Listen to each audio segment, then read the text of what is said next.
This is a Morse code tutor program that was written by me and Daddy. This program will display the Morse code dots and dashes for each of the letters in the alphabet, and make the correct long and short beeps and light flashes on the breadboard circuit with a beeper and an LED. The code first sets up the GPIO and timer functions in the Raspberry Pi.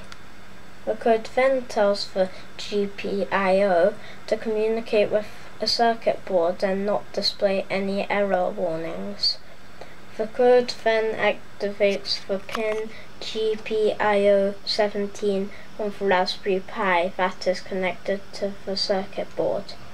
The code now clears the screen and prints the program titles.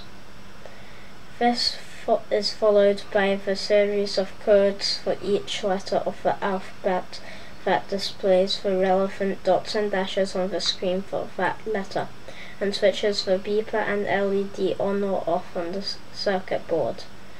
Dots will be short 0.2 second beeps and dashes will be long half-second beeps. Finally, the code resets all GPIO pins and tells the user the program has entered. You shall now run the program so you can see it in operation.